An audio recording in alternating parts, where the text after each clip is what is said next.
but all four made substantial progress in a relatively short period of time, implementing the 6 principles of soil health and the 3 rules in a very intentional manner. So it works no matter where we are.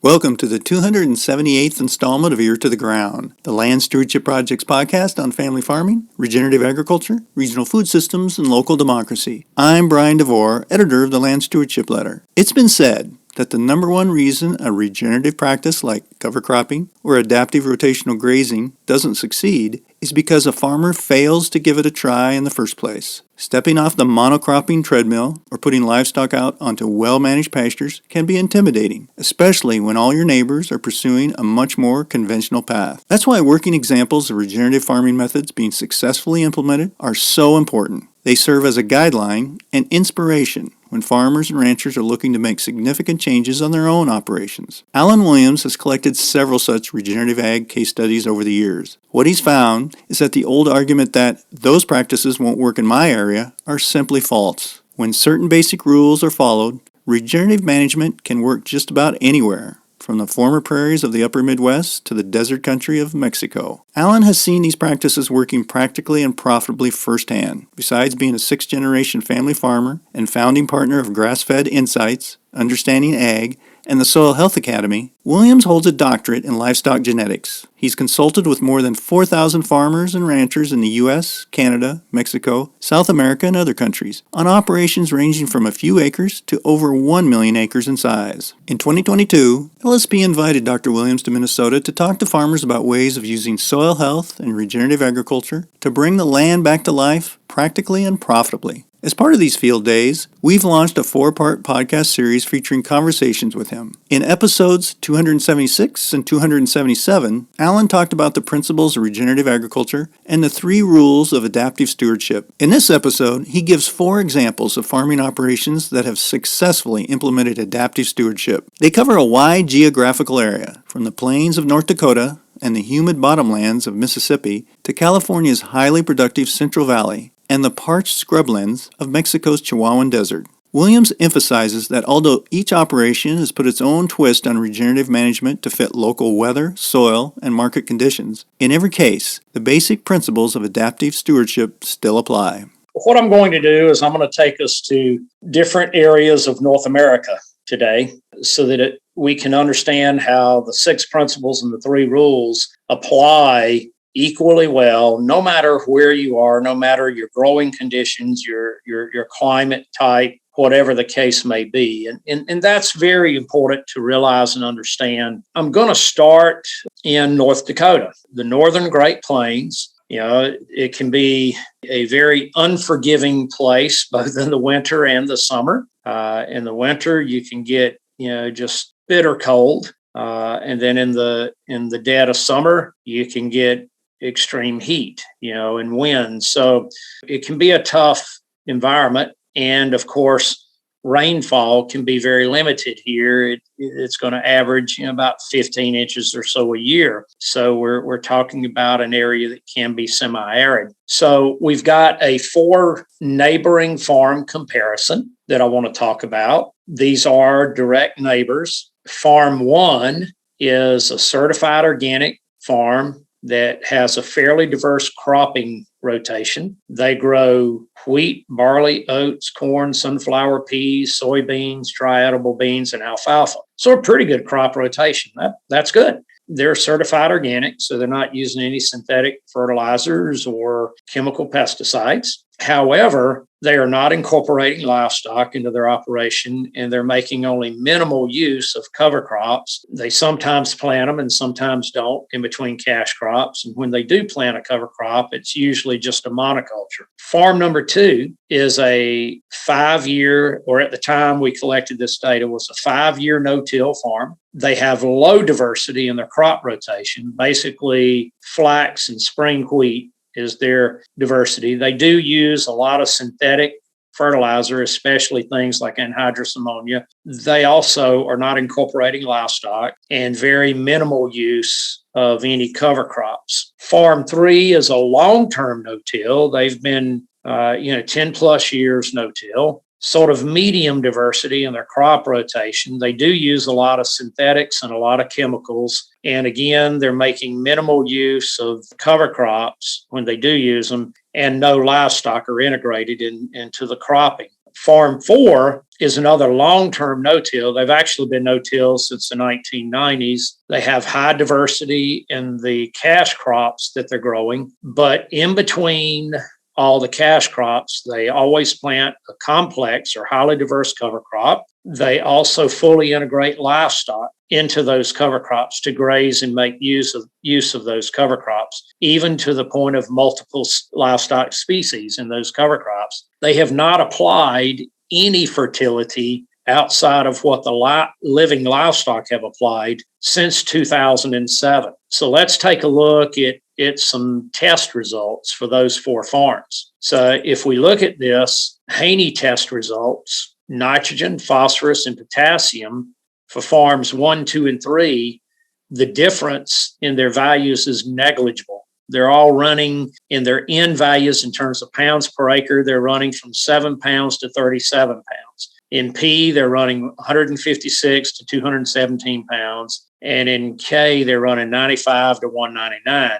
So, but when we get to Farm 4, the only farm that's implementing all 6 of the soil health principles and the 3 rules of adaptive stewardship, we see a dramatic difference. Their N levels are at 281, their P at 1,006, their K at 1,749.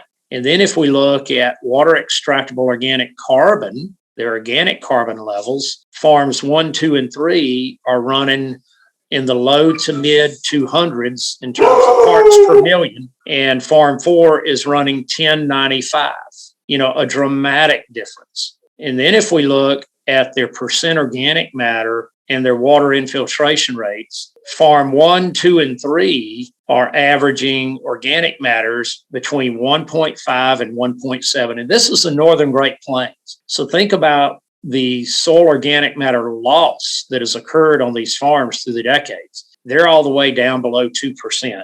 Farm 4 started there.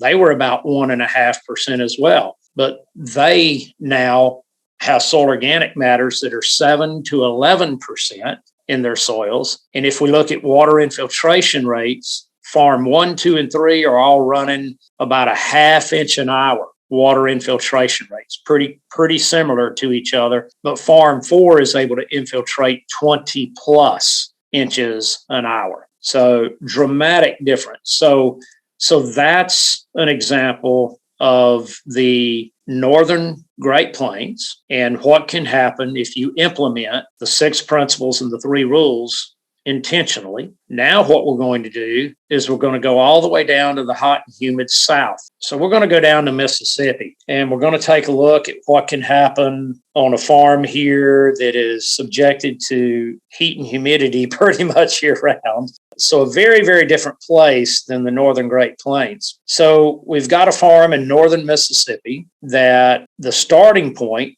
when regenerative practices and adaptive grazing were first implemented, soil organic matters on this farm are ranging between 1.3 and 1.6%. And oh, by the way, this farm is located in the Black Belt Prairie. So historically, soil organic matters would have been way above this. So soil organic matters were 1.3 to 1.6. Water infiltration rates were averaging less than a ½ inch an hour. The major forage species, as determined by the local land-grant university, Mississippi State University, were very, very low. So it was very low diversity, and it was taking a minimum of 6 acres per animal unit to support a cow-calf operation, which is not good down here. That may be very good in other regions of the country. So what this farm did, that was their starting point. They immediately, their first winter, started implementing bale grazing, strategic bale grazing, and then in the active growing season, implementing adaptive grazing practices. What they did not do, there was no added fertility, no seeding of any kind, so nothing was planted, no mowing, and no herbicide use of any kind. So over the next 4 years, progress was tracked pretty steadily. And at the end of the first 4 years of regenerative practices and adaptive grazing, that farm the soil organic matter increased from the 1.3 to 1.6 to about 5.2% in just 4 years. So it went from 1.3 to 1.6 to an average of 5.2. Forage, the number of forage species increased dramatically. And this, again, remember, nothing was planted. This all came up from the latent seed bank, from just a handful of forage species to more than 43 documented forage species, including native prairie species. Water infiltration rates increased from less than a half inch an hour to more than 30 inches an hour. And the stocking rate went from requiring 6 acres per cow-calf unit to 1.5 acres to support a cow-calf unit. So dramatic progress in the hot, humid South, again, in a pretty short period of time. So those are examples from, again, 2 very different places. For the third one, I'll take us all the way out to the Central Valley of California.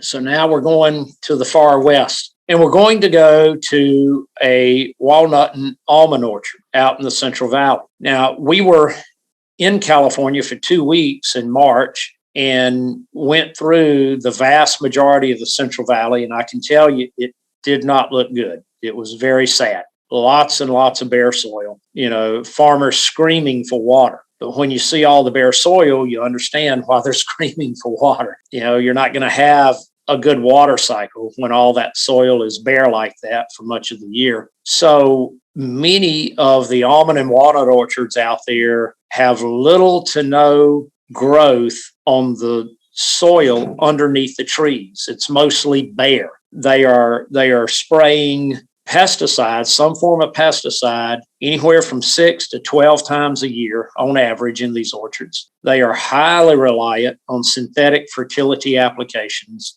and highly reliant on irrigation to be productive.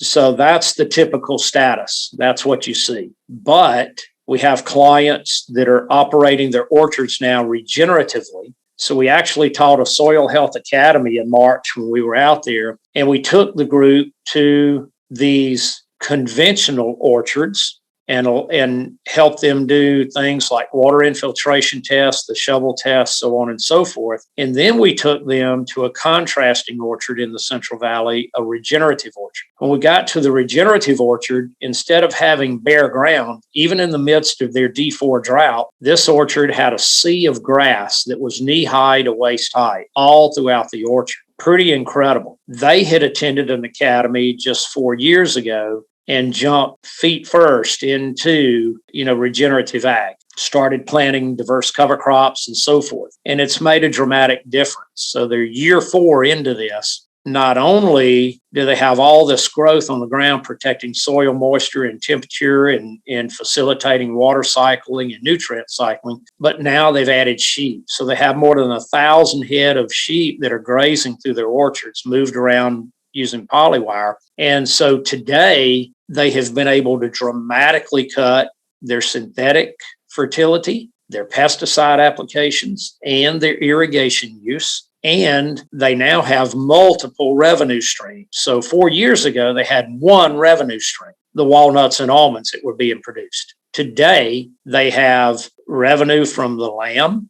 And if you know what lamb is worth right now, that's a darn good revenue stream. They have revenue from the nuts that they are producing.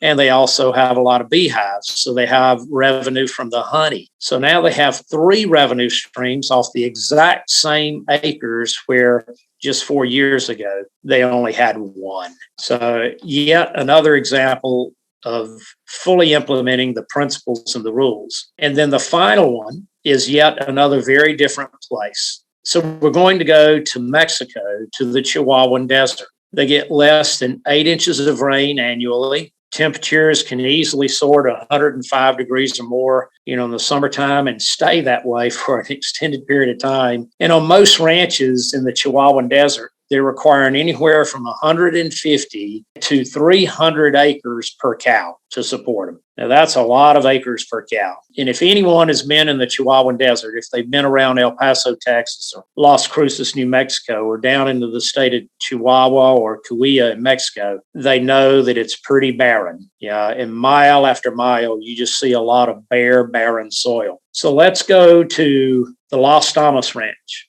in the state of Chihuahua in northern Mexico. And on the Las Tamas, they started in 2012 implementing regenerative practices and adaptive grazing. And they have made phenomenal progress during that time period. The amount of forage that they've been able to grow, again, without planting any seeds or fertilizing or using any irrigation or any mechanical means, has been dramatic. So they went from being bare and a desert to a sea of grass. And even the phenotype, the morphology of their grasses has changed. And it's a pretty dramatic change. So the grasses are actually far different looking than they were. The exact same plant species are far different looking than they were when they first started this. And so to give you the results of what has happened, since they started this in 2012,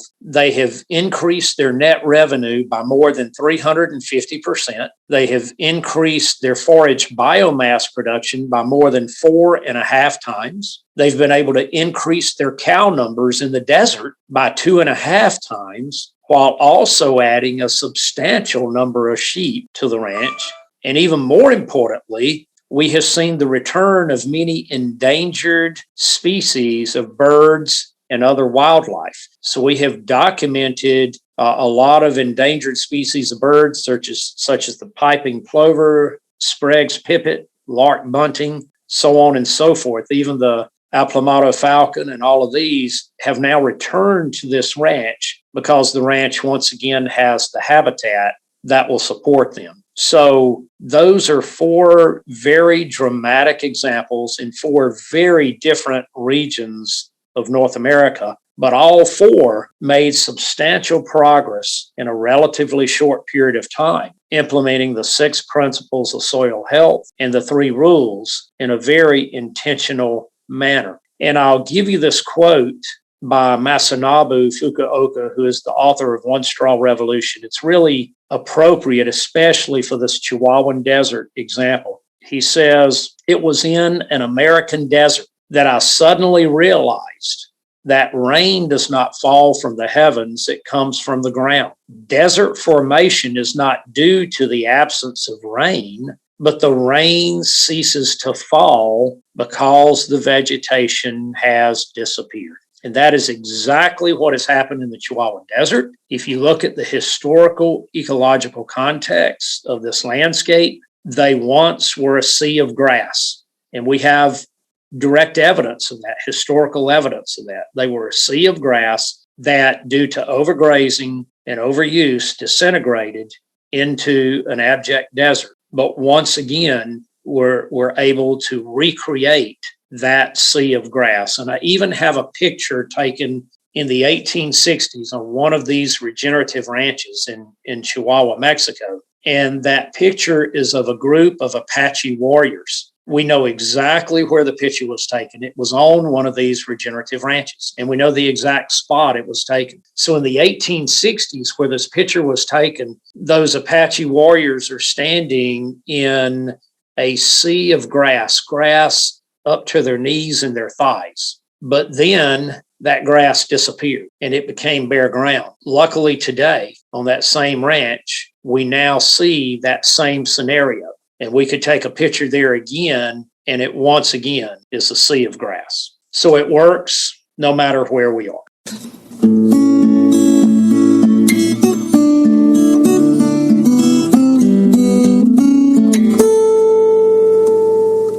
In the last episode of this series, Dr. Williams will describe some of the research that links increased nutrient density in foods with regenerative farming practices. As we're recording this series, Alan is scheduled to be in southeastern Minnesota for a pair of Land Stewardship Project Field Days August 17th and 18th, 2022. For details on those events and resources related to Alan's work, see the links on the podcast page for episode number 278 at landstewardshipproject.org. If you have comments or suggestions about this podcast, contact Brian DeVore at bdevore@landstewardshipproject.org, or you can call 612-816-9342. By the way, it helps us greatly if you can give Ear to the Ground a rating on iTunes, Stitcher, or whatever podcast platform you utilize. Thanks to Laura Borgendale, a Western Minnesota musician, for Ear to the Ground's theme music. And a special thank you to all of Land Stewardship Project's members who make initiatives such as this podcast possible. If you're not a member, visit landstewardshipproject.org to learn how you can support LSP. Thanks for listening.